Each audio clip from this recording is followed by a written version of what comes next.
Second episode के starting में हमें दिखाया जाता है वी का पास्ट, जहाँ पर वी एक कोने में बैठे हुए अपनी मॉम को याद करते हुए रो रहा था। तभी कैनन उसके पास आया था और उसे चॉकलेट देते हुए कहता है कि अब से तुम मेरी हर चीज़ को यूज़ कर सकते हो, यहाँ तक कि मैं अपनी मॉम को भी शेयर करने के लिए तैयार हूँ। तुम्हारी मॉम मेरी मॉम और मेरी मॉम तुम्हारी मॉम। ये बातें सुनकर वी खुश हो जाता है। अब सीन प्रेजेंट में आते हैं और हम प्रेजेंट वाली वी को देखते हैं जो खुशी से उस कॉफ़ी को पी रहा था। और वहीं खड़ी हुई मरीन ये सोच रही थी कि शायद इसे कॉफ़ी काफ़ी पसंद आई है। वो भी उसे देखकर स्माइल करती है। तभी भी उसे स्माइल करते हुए देख उससे पूछता है कि तुमने ये कॉफ़ी कैसे बनाई। मरीन बोल रही थी कि मुझे ये कॉफ़ी बनाने आती थी तो बना दी। वो बोलता है नहीं, तुमने पक्का ये कहीं से सीखी है, तो मुझे जल्दी बताओ तुमने कहाँ से सीखी। तो बोलती है कि मुझे तो मेरी मॉम ने सिखाई है, अब मुझे ये नहीं पता कि मॉम ने कहाँ से सीखी होगी। बोलता है आज तक काफ़ी देशों में जाकर मीटिंग अटेंड कर चुका हूँ और वहाँ की बेस्ट कॉफ़ीज़ भी पी है, लेकिन ऐसी कॉफ़ी उन्हें भी बनानी नहीं आई। तुम्हारी मॉम को ये कॉफ़ी बनानी कैसे आती है। यहाँ पर मरीन बोलती है कि मुझे क्या पता होगा, और पहली बात अगर मैं इतनी यूनिक कॉफ़ी बनाती हूँ तो मैं अपनी कॉफ़ी की रेसिपी आपको क्यों बताऊँ। आखिरकार ये जॉब लेने का इकलौता सहारा बचा है मेरे पास। अगर मैं आपको बता दूंगी तो आप किसी और से बनवा लोगे और मुझे जॉब से फायर कर दोगे। तो भी बोलता है कि तुम्हें ये कॉफ़ी बनाना हमारे सारे कलीग्स को सिखाना होगा। मरीन बोलती है कि मैं ऐसा क्यों करूँगी भला। तो भी बोलता है कि ठीक है, तुम दोबारा ऐसी कॉफ़ी बनाकर लाओगी, क्योंकि ऐसा भी तो हो सकता है कि तुम्हारा लक पहली बारी में साथ दे गया हो। अगर दूसरी बार तुमने कॉफ़ी सही नहीं बनाई तो तुम इस कंपनी को भी बाय बाय कर देना। यहाँ पर मरीन कुछ नहीं कह पाती और कॉफ़ी बनाने के लिए बाहर चली गई थी। जब वो बाहर जा रही थी उसे सामने से कैनन आता हुआ दिख जाता है। अब कैनन के साथ 2 लड़के थे। कैनन वहाँ पर मरीन से वो सारी बात पूछता है तो मरीन भी उसे सारी बात बता देती है। फिर कैनन उसे अपने साथ खड़े हुए दोनों लड़कों से मिलाता है, जिसमें से जैसे ही उसने पहले लड़के का नाम बताया था मरीन तो उसे देख कर बोलती है ये तो जैपनीज नाम है ना, और इसका मीनिंग कैट है। और वैसे इशारे में भी कैट की तरह करके दिखा रही थी। और वो लड़का कुछ नहीं कह पाता। वो छोटी सी स्माइल करके वहाँ से चले जाते हैं अंदर की तरफ। अंदर जाकर वो वी से मिलते हैं। वी को पहले तो लगा कि वो मरीन है, लेकिन फिर कैनन को देख के वो खड़ा हो जाता है और उसे पूछता है तुम्हारे साथ ये कौन है। अब कैनन ने उसे भी उनके नाम बताए थे। अब नाम सुनकर वो भी सेम कहता है जैसे कि मरीन ने कहा था कि तो जैपनीज नाम है और इसका मीनिंग होता है कैट। वो भी इशारा कर रहा था। यहाँ पर वो लड़का बोलता है जो आपकी असिस्टेंट मिली थी उसने भी सेम यही कहा था।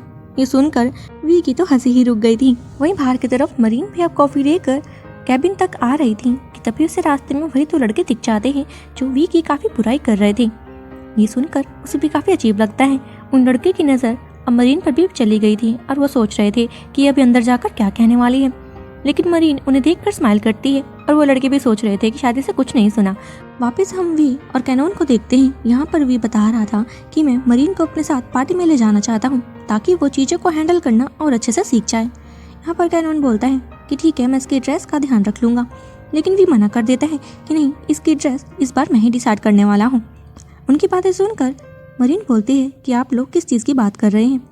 तो भी बता देता है कि मैं तुम्हें अपने साथ एक पार्टी में ले जाना चाहता हूँ। यहाँ पर मरीन साफ मना करती है कि मैं आपके साथ पार्टी में नहीं जा सकती क्योंकि मैं आज तक नहीं गई हूँ। भी बोलता है कि अगर तुम नहीं गई तो तुम इस जॉब से भी हाथ धो बैठोगी। यहाँ पर मरीन को मानना पड़ता है। फिर भी उसे एक फाइल देता है जो कि गेस्ट लिस्ट थी और बोलता है कि तुम्हें ये सब नाम याद करने होंगे। मरीन ये लेकर बाहर चली जाती है। तभी पीछे से कैनन वी से कहता है कि तुम अकेले कॉफ़ी पी रहे हो, मुझे भी तो टेस्ट कराओ। वी बोलता है कि मैं ये बिल्कुल भी तुम्हें नहीं दूंगा, अगर तुम्हें पीनी है तो अपने लिए अलग से बनवा लो। वो दोनों वहाँ पर झगड़ा सा करने लग गए थे। वहीं बाहर की तरफ मरीन को देखते हैं जो अपना काम कर रही थी। तभी एक लड़का बाहर से आता है 2 शर्ट्स के साथ। उस जैसे ही पूछने लगती है वही हम देखते हैं कि वी और कैनन तो कॉफ़ी में डूबे हुए थे, यानी कि उनकी शर्ट पर कॉफ़ी लगी हुई थी और वो शर्ट चेंज करने के लिए आए हुए थे बाहर। मरीन उन दोनों को देखती रह जाती है। उन्होंने तो मरीन पर ध्यान भी नहीं दिया था। वो उसके सामने ही शर्ट चेंज कर लेते हैं। मरीन सोच रही थी कि अब मैं क्या करूं।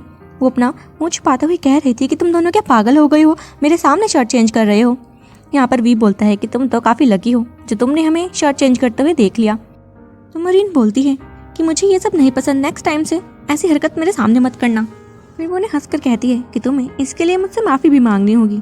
तो वो दोनों भी कुछ नहीं कह पाते। वो मरीन से वहाँ पर माफ़ी मांग लेते हैं। अब अगले सीन में हमें दिखाया जाता है कि वी मरीन के साथ उसकी ड्रेस सेलेक्ट करने के लिए आया हुआ था जो वो पार्टी में पहनने वाली थी।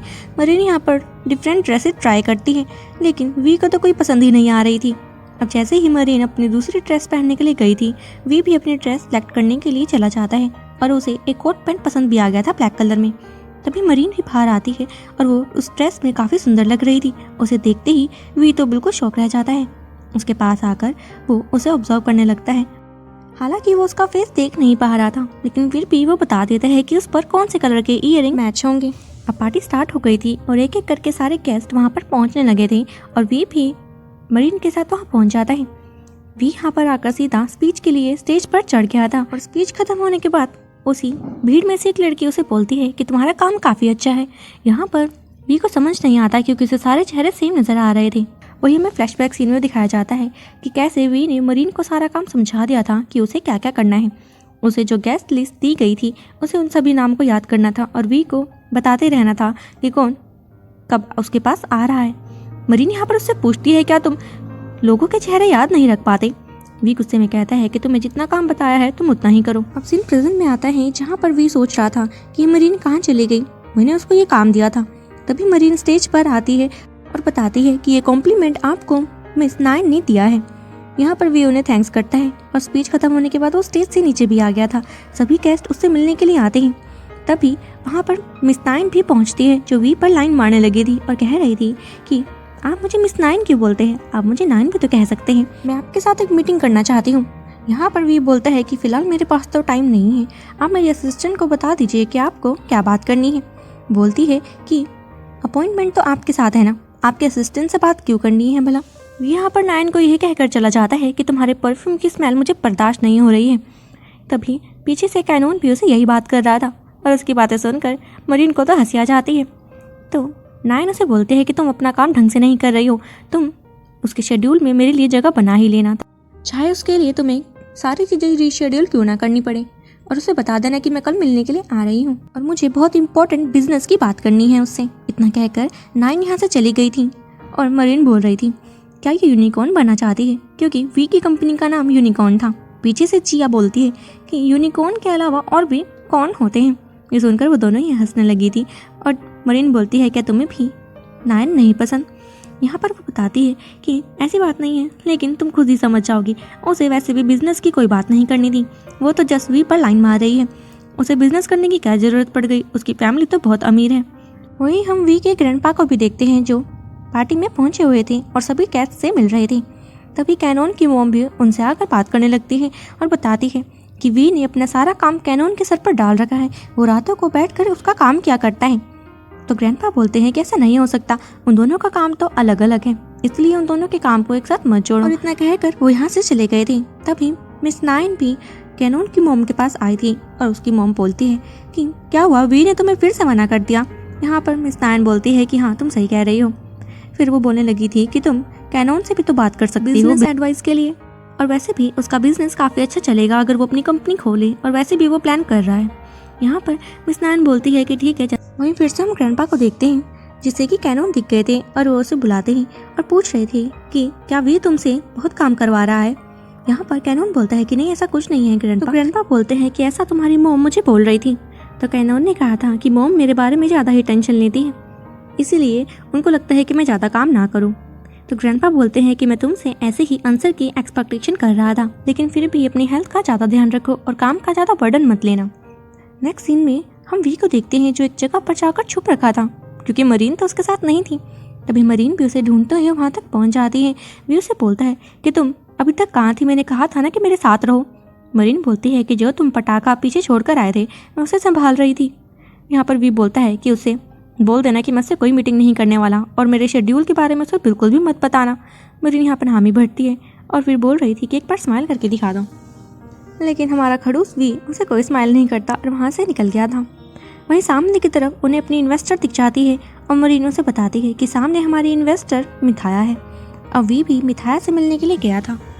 अब मिथाया यहाँ पर वी से उसके प्रोजेक्ट्स के बारे में पूछ रही थी। तो कैनोन बताता है कि एक प्रोजेक्ट तो वही है जिस पर आप इन्वेस्ट करने वाली है और दूसरे प्रोजेक्ट का नाम है कीप अप। मिथाया उनके प्रोजेक्ट की तारीफ कर रही थी। तभी कैनोन उसे और समझाने लगता है तो वी उसे रोक कर कहता है कि आगे के बारे में आपको मरीन बताएगी, जो कि उसकी असिस्टेंट है। तो यहाँ पर मरीन उन्हें समझाने लगती है और इस प्रोजेक्ट के फायदे भी बता रही थी।